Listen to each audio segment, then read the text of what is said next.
thesnim'sflavours എല്ലാവർക്കും സ്വാഗതം. ഇന്ന് ചെയ്യാൻ പോകുന്ന റെസിപ്പി ഒരു പത്തിരിയാണ്, പൊരിച്ച പത്തിരി. മലപ്പുറംകാരുടെ ഒരു സ്പെഷ്യൽ ആണിത്. സാധാരണ പൊടി വാട്ടിയിട്ട് നമ്മൾ സാധാരണ പത്തിരിക്ക് നൈസ് പത്തിരിക്ക് പൊടി വാട്ടിയെടുക്കുന്ന പോലെ പൊടി വാട്ടിയിട്ട് കരിഞ്ചീരകമൊക്കെ ചേർത്തിട്ട് മുട്ടയും ചേർത്ത് കുഴച്ചിട്ട് പിന്നെ പരത്തിയിട്ട് ഫ്രൈ ചെയ്യുന്നതാണ്. അപ്പോൾ എങ്ങനെയാണ് ചെയ്യുന്നതെന്ന് നോക്കാം. ഇത് സാധാരണ എന്തെങ്കിലും ഇങ്ങനെ കയ്യിൽ വെച്ചിട്ട് ഇങ്ങനെ ഒരു പരത്തലാണ്. അതിന് അറിയില്ലെങ്കിൽ നിങ്ങൾ പ്രഷറിൽ വെച്ചിട്ട് ചപ്പാത്തി പ്രഷറിൽ വെച്ചിട്ട് പ്രസ് ചെയ്തോളൂ. കുറച്ച് കട്ടിയിൽ വേണം കേട്ടോ, കാരണം അതിങ്ങനെ പൊങ്ങി വരാനുള്ളതല്ല. കുറച്ച് കട്ടിയിൽ വേണം. പ്രഷറിലാകുമ്പോൾ വല്ലാതെ അങ്ങ് പ്രസ് ചെയ്തിട്ടുണ്ടെങ്കിൽ തിന്നായിപ്പോൾ അത്ര തിന്നാവരുത്. ഒട്ടും എണ്ണ കുടിക്കില്ല. നല്ല ടേസ്റ്റി ആയിട്ടുള്ള നല്ലൊരു പത്തിരിയാണ്. ചിക്കൻ കറിയോ അല്ലെങ്കിൽ ബീഫ് കറിയോ ഒക്കെ കൂട്ടിയിട്ട് കഴിക്കാൻ പറ്റുന്നതാണ്. അല്ലാതെ വെറുതെ വേണമെങ്കിലും കഴിക്കാൻ പറ്റും കേട്ടോ. നോക്കാം. ഇപ്പോഴും എൻ്റെ ഓൺലൈൻ മൈക്രോവേവ് കുക്കറി ക്ലാസ് കുറിച്ച് കുറേ സംശയങ്ങൾ ചോദിക്കുന്നുണ്ട്. ക്ലാസ് എന്ന് പറഞ്ഞാൽ വീഡിയോ ഇൻ്ററാക്റ്റീവ് ക്ലാസ് ആണ്. നിങ്ങളുടെ ഓവണിനെ ഫോക്കസ് ചെയ്ത് നിങ്ങൾ ഫോൺ വെച്ചിട്ട് അങ്ങനെയാണ് ചെയ്യണത്. അത് വാട്സാപ്പിലേക്കൂടെയോ അല്ലെങ്കിൽ IMO ടോട്ടോ അങ്ങനെ ഏതെങ്കിലും ഒരു മീഡിയത്തിൽ കൂടെയാണ് നമ്മളത് ചെയ്യാം. പിന്നെ അതൊരു ഗ്രൂപ്പ് ഓഫ് പീപ്പിളിന് ചെയ്യുന്ന ക്ലാസ് അല്ല, ഇൻഡിവിജ്വലായിട്ട് ചെയ്യുന്ന ക്ലാസ്സാണ്. നിങ്ങൾക്ക് ഒരാൾ രജിസ്റ്റർ ചെയ്ത് അയാൾക്ക് മാത്രമാണ് ആ ക്ലാസ് ചെയ്യുന്നത്. അല്ലാതെ വലിയൊരു കുറേ ആൾക്കാരെ കൂട്ടിയിട്ട് എടുക്കുന്ന അങ്ങനത്തെ ഒരു ക്ലാസ് അല്ല. അങ്ങനെ ആകുമ്പോൾ നിങ്ങൾക്ക് നിങ്ങളുടെ ഓവൺ എങ്ങനെയാണെന്ന് മനസ്സിലാക്കാൻ പറ്റില്ലല്ലോ. അപ്പോൾ എൻ്റെ അടുത്തുള്ള ഒരു ഓവണിലല്ലേ നിങ്ങൾക്ക് കാണിച്ചു തരാൻ പറ്റുള്ളൂ. അപ്പോൾ നിങ്ങൾക്ക് നിങ്ങളുടെ ഓവൺ എങ്ങനെയാണെന്നുള്ളതാണ് ഇപ്പോഴും എല്ലാവരുടെയും സംശയം. അപ്പോൾ അതുകൊണ്ടാണ് ഇൻഡിവിജ്വലായിട്ട് നിങ്ങളുടെ വീട്ടിലിരുന്ന് നിങ്ങളുടെ ഓവണിൽ ക്ലാസ്. എനിക്ക് തോന്നുന്നു ലോക്ക്ഡൗൺ ആയതുകൊണ്ടാവും കൂടുതൽ ഉദ്യോഗസ്ഥകൾ അതേപോലെ ഗേൾസ് സ്റ്റുഡൻസ് എല്ലാം അറ്റൻഡ് ചെയ്യണേ തോന്നുന്നു. സാധാരണ വീട്ടമ്മമാരാണ് കൂടുതൽ ഉണ്ടാവാറുള്ളത്. ബാക്കിയുള്ളൊരു സൺഡേ ഒക്കെയാണ് ഉണ്ടാവാറുള്ളത്, സാറ്റർഡേ സൺഡേ ഒക്കെ. ഇപ്പോൾ ലോക്ക്ഡൗൺ ആയതുകൊണ്ടാവും മറ്റുള്ളവർ ജോലിക്ക് ജീവനക്കാരെല്ലാം ക്ലാസ്സിന് രജിസ്റ്റർ ചെയ്യുന്നത്. എന്തായാലും താല്പര്യമുള്ളവർ ഈ നമ്പറിൽ കോൺടാക്ട് ചെയ്താൽ മതി. 1.5 കപ്പ് വെള്ളം, ആവശ്യത്തിന് ഉപ്പ്. വെള്ളം ഇതുപോലെ തിളയ്ക്കണം. അപ്പോൾ നമ്മൾ 1.5 കപ്പ് വെള്ളമാണ് ചേർത്തിട്ടുണ്ടായിരുന്നത്. അതുപോലെ തന്നെ 1.5 കപ്പ് അരിപ്പൊടി. നമ്മൾ പത്തിരിക്ക് അല്ലെങ്കിൽ ഇടിയപ്പത്തിനൊക്കെ എടുക്കുന്ന അതേ അരിപ്പൊടിയാണ്. സ്റ്റൗ ഒന്ന് ചെറുതാക്കി സിമ്മിലാക്കിയിട്ടുണ്ട്.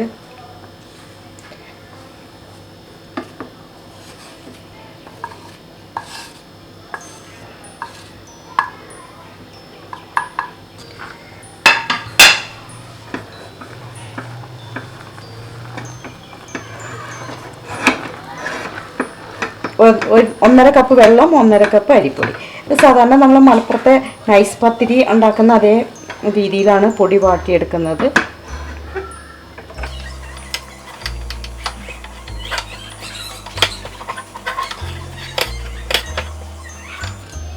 സ്റ്റൗ ഓഫ് ചെയ്തു.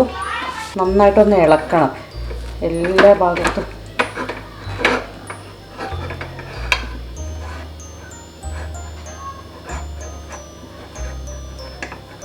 ഇതിലേക്കൊരു 1/4 ടീസ്പൂൺ കരിഞ്ചീരകം, ഇതിലേക്ക് ഒരു മുട്ട. ഇതിനി നന്നായിട്ടൊന്ന് കുഴച്ചെടുക്കണം. ഒരു പാത്രത്തിലേക്ക് ഇടുക, എന്നിട്ട് നന്നായിട്ട് കുഴച്ചെടുക്കുക. അപ്പോൾ കയ്യിലേക്ക് ചൂട് വരുന്നുണ്ടെങ്കിൽ കുറച്ച് വെള്ളം തൊട്ടിട്ട് ഒരു ബൗളിൽ കുറച്ച് പച്ചവെള്ളം വെച്ചാൽ മതി. എന്നിട്ട് അതിലേക്ക് ഇങ്ങനെ തൊട്ടിട്ട് ഇങ്ങനെ കുഴച്ചെടുത്താൽ മതി. നല്ല മയത്തിൽ കുഴച്ചെടുക്കണം.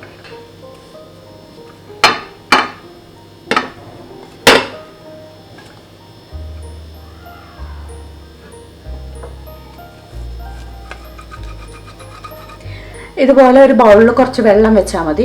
എന്നിട്ട് കൈ ഒന്ന് അതിലൊന്ന് മുക്കിയെടുത്തിട്ട് നന്നായിട്ട് കുഴയ്ക്കുക. നല്ല ചൂടുണ്ടാവും. ഇത് നന്നായിട്ട് കുഴച്ചെടുക്കാം.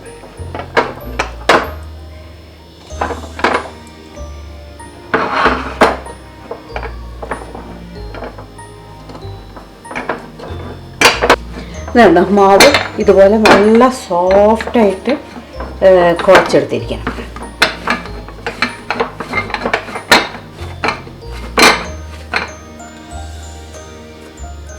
ഇതുപോലെ നല്ല സോഫ്റ്റായിരിക്കണം.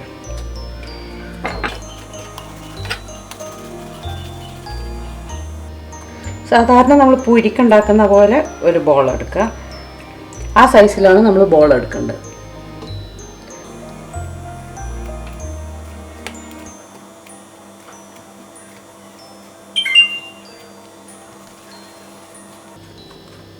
ഈ കയ്യിൽ വെച്ചാണ് ഇത് പരത്തിയെടുക്കുന്നത്.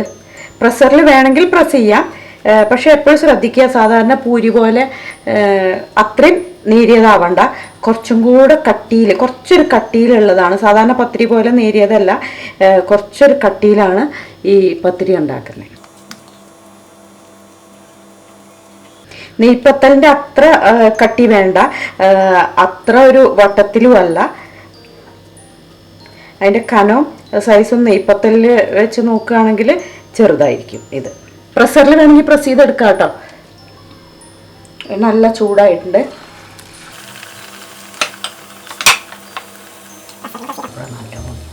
ഉണ്ട്, പൂരി പോലെ പൊങ്ങി വന്നിട്ടുണ്ട്.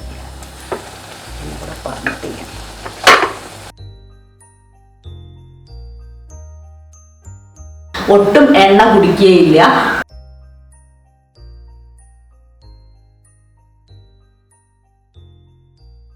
ഇത് ഞാൻ പ്രസ്സറിൽ പ്രസ് ചെയ്തതാണ്.